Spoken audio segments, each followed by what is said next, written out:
ছটা বলেছে, তাহলে আমরা 30 পর্যন্ত দেখলেই হবে আমাদের, তাই তো? তাহলে উত্তরটা উত্তরটা লিখে দাও যে 0 ছাড়া 5-এর 6টি গুণিতক। 0 ছাড়া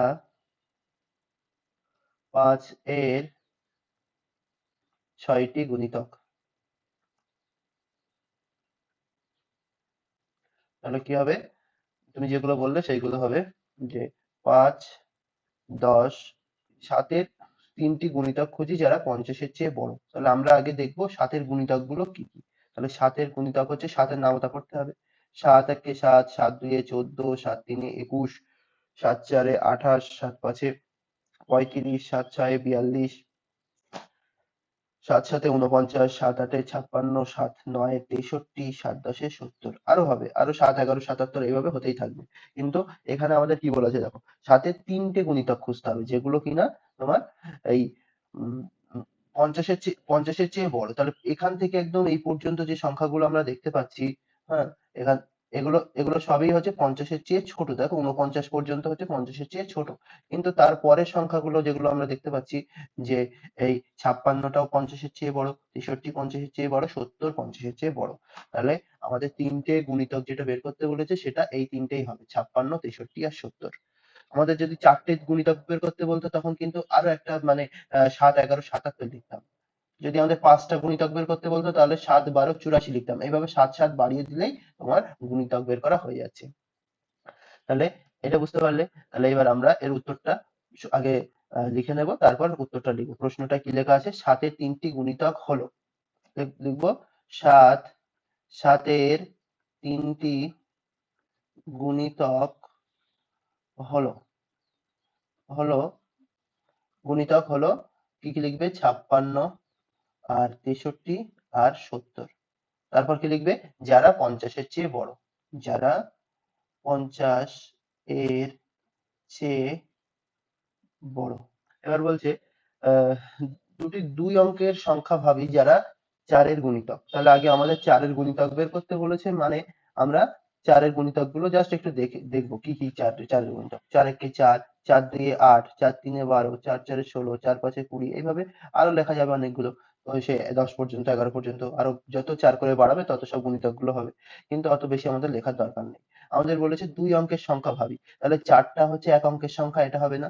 8টাও 1 অঙ্কের সংখ্যা, এটাও হবে না। তারপর বাকিগুলো যা আছে সবগুলোই হবে, কারণ এগুলো সব হচ্ছে 2 অঙ্কের সংখ্যা। আবার যখন সেই গুণ করতে করতে যখন 3 অঙ্কের সংখ্যা হয়ে যাবে তখন কিন্তু আর হবে না। হ্যাঁ, তাহলে মানে 100-র নিচে যে কটা সংখ্যা আছে সবগুলোই তোমার হবে। তো আমরা প্রথম দুটোই নিয়ে নেব, 12 আর 16টাই নিয়ে নেব। তাহলে 2 অঙ্কের সংখ্যা হলো 12, 16, যারা 4-এর গুণিতক। লিখতে পারবে? তাহলে লিখে নাও যে 2 অঙ্কের সংখ্যা হলো, রোহিণী বুঝতে পারছো? আচ্ছা, 2 অঙ্কের সংখ্যা হলো 12, 16, যারা 4-এর গুণিতক, যারা 4-এর গুণিতক। ওকে, এই হয়ে গেল। এতক্ষণ আমরা এই প্রথম এবিসিটা করেছি গুণিতক কনসেপ্টটা কাজে লাগিয়ে। এবার আমরা গুণনীয়ক বিষয়টা দেখব। গুণনীয়ক বা উৎপাদক বিষয়টা কি? এটা হচ্ছে আর কিছুই না। ধরো আমার বললো 4-এর গুণনীয়ক, 4-এর গুণনীয়ক। তাহলে আমাদের কি করতে হবে? এই যে 4 সংখ্যাটা, এটা কতজনের মধ্যে সমান ভাগে ভাগ করে দেওয়া যাবে? বা আমি যদি এটাকে তোমার বলি, 4টে রসগোল্লা আছে। 4টে রসগোল্লা কতজন কিভাবে সমানভাবে ভাগ করে খেতে পারবে? 4টে রসগোল্লা ফার্স্ট মানে একটা হবে, উম, একটা ভাবে খেতে পারবে কি একজন, সবগুলোই খেয়ে নিল। আর একটা ভাবে কিভাবে খেতে পারবে, সেটা হচ্ছে 4জন একটা করে খেলো, সেটাও হবে। আবার 4টে রসগোল্লা 2জন 2টো করে খেলো। তাহলে এর থেকে আমরা বুঝতে পারলাম যে এই যে 4টে রসগোল্লা সমানভাবে কারা কিভাবে খেতে পারবে? সমানভাবে খেতে পারবে, একজন খেলেও সমানভাবে খেতে পারছে, পুরোটা খেয়ে নিচ্ছে সে। 2জন খেলেও 2টো 2টো করে খাচ্ছে, সেটাও সমান ভাগে হচ্ছে। 4জন খেলেও তোমার সমান ভাগে ভাগ হচ্ছে, প্রত্যেকে একটা করে পাচ্ছে। কিন্তু 4টে রসগোল্লা যদি আমার 3 জনের মধ্যে ভাগ হতো তাহলে কি হতো? প্রত্যেকে একটা করে পেতো নিশ্চয়ই, প্রথমে একটা করে পেতো। তারপর মনে করলাম যে যার একটু যে একটু শক্তিশালী বা যে একটু বেশি খায় সে আরো একটা নিয়ে নিল, হ্যাঁ, জোর করে। তাহলে তার দুটো হয়ে গেল, বাকিদের একটা করে। তাহলে এইভাবে কি সমান ভাগে ভাগ হবে? বা একটা রসগোল্লা তিনজন যদি কেটে নিতে চাই তাও কিন্তু সমান ভাগে ভাগ হবে না। এখানে আমাদের সমান ভাগে ভাগ মানে কোনো রকম দশমিক বা কোনো রকম কাটাকুটি চলবে না, পুরো একদম পূর্ণ সংখ্যায় ভাগ করতে হবে। তাহলে এর মানে হচ্ছে ৪ এর গুণনীয়ক বা উৎপাদক হচ্ছে ৩টি, ১, ২ আর ৪। তো একইভাবে আমি আরো একটা তোমাদের বলি, তাহলে আস্তে আস্তে বিষয়টা পুরো ক্লিয়ার হয়ে যাবে। আর আগে তোমরা জানো, তাও আমি একটু ক্লিয়ার করে দিই আরেকবার, যে ৪ এর পরে ধরো ৬, ৬ আছে। তাহলে ৬টা রসগোল্লা কয়জন কিভাবে সমান ভাগে ভাগ করে খেতে পারবে? ৬টা রসগোল্লা প্রথম শর্তই হচ্ছে একজন সব খেতে পারবে ৬টাই, আর ৬ জন একটা করে খেতে পারবে। তারপর বলো, ২ জন ৩টে করে খেতে পারবে, ২ জন পারবে। আবার ৩ জন ২টো করে খেতে পারবে।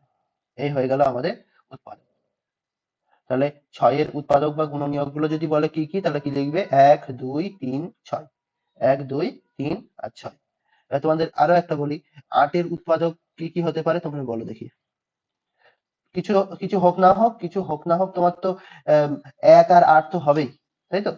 এটা বুঝতে পারলে। আর বাকি আর কি কি হতে পারে? মাঝখানে কিছু হতেও পারে, নাও পারে। তাহলে কিছু হবে কিনা আমাকে বলো। ও তো একটা বলবে। হ্যাঁ, রোহিণী একটা বলো, আর তুমি আরেকটা বলবে। হ্যাঁ, ২ ও হবে, রাইট। ৪ ও হবে। আর মাঝখানে যদি ৫ আছে, ৬ আছে, ৭ আছে, এরকম অনেক সংখ্যা মাঝখানে আছে, কিন্তু ৩ আছে। এগুলো কিন্তু সমান ভাগে ভাগ করবে না। হ্যাঁ? তাহলে আমরা যদি বলি ৮ এর উৎপাদক বা গুণনীয়ক গুলো কি কি? আমরা লিখবো ১, ২, ৪ আর ৮। একইভাবে আরেকটা দেখি, ৯ এর উৎপাদক বা গুণনীয়ক গুলো দেখি। ৯। তাহলে ৯ এর উৎপাদক বা গুণনীয়ক কিছু হোক না হোক ১ আর ৯ টা হবেই। আর তারপরে আর কিছু হতে পারে কি দেখো তো? ৩ হবে। আর কি কিছু হবে? ৬, ৬ হবে? হবে না, রাইট। তাহলে এখানে কিন্তু ৩টেই হবে। ১, ৩ আর ৯। এগুলো কিন্তু সব পরে কাজে লাগবে। হ্যাঁ? তো আমি আগে থেকে একটু বলে দিলাম। দেখো। এবার তাহলে আমাদের যে অঙ্কটা করছিলাম সেই অঙ্কটাই চলে আসি। ৪ কোন কোন সংখ্যার বা উৎপাদক বা গুণনীয়ক হতে পারে এমন ৩টি সংখ্যা লিখি। তাহলে লিখবো ৪, আমরা লিখবো ৪,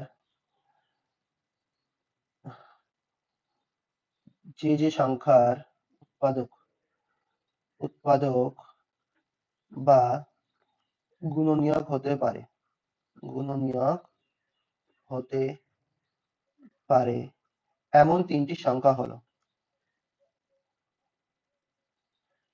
এমন ৩টি সংখ্যা হলো। তাহলে কি বলেছি? ১ হবে, ২ হবে আর ৪ হবে। তাহলে সেটা লিখে দেব। ১, ২ আর ৪।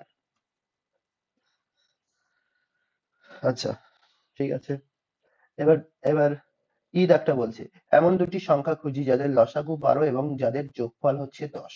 যাদের লসাগু ১২ আর যাদের যোগফল ১০। এটা তোমাদের এখন একটু মুখস্থ মতো করে নাও, তারপর নিজে নিজেই বুঝতে পারবে বিষয়টা কি কেন হচ্ছে। দুটো সংখ্যা হচ্ছে, উত্তরটা হবে কি? উত্তরটা হবে তোমার ৪ আর ৬। হ্যাঁ? উত্তরটা হবে ৪ আর ৬। দেখো, এখানে ৪ আর ৬ হচ্ছে এমন সংখ্যা যে দুটো যোগ করলে তোমার হচ্ছে ৪ আর ৬ ১০ হবে। আর লসাগু করো, আগের দিন তো লসাগু শিখেছিলে। ৪ আর ৬ এর লসাগু ২ দিয়ে দিলে হচ্ছে ২, ৩। আবার ২ দিয়ে দিলে ১, ৩। আর আ তোমার হচ্ছে ৩ দিয়ে দিলে ১, ১। তাহলে ২ গুণ ২ গুণ ৩। তাহলে কত হবে? ২ ২ এ ৪, ৪ ৩ এ ১২। তাহলে দেখো, আমার যে দুটো শর্ত দেওয়া ছিল, দুটো শর্তই এখানে স্যাটিসফাই করছে। যে একটা হচ্ছে লসাগু ১২ হতে হবে, সেটাও আমরা লসাগু ১২ পেয়েছি। ৪ আর ৬ লসাগু ১২। আর যাদের যোগ করলে ৪ আর ৬ যোগ করলে তো ১০ হবে, সব আমরা জানি। তাহলে এমন দুটি সংখ্যা যাদের লসাগু ১২ এবং যাদের যোগফল ১০, তারা হলো, বলে লিখবে ৪, ৬। বা এমন দুটি সংখ্যার জায়গায় উত্তরটা লিখে দিতে পারো। লিখতে পারো ৪ ও ৬ হলো এমন দুটি সংখ্যা। ৪, ৬ হলো এমন দুটি সংখ্যা, এমন দুটি সংখ্যা যাদের যাদের লসাগু ১২, লসাগু ১২ এবং যাদের যাদের যোগফল 10, এদের যোগফল 10। তাহলে এটা কপি করে নাও।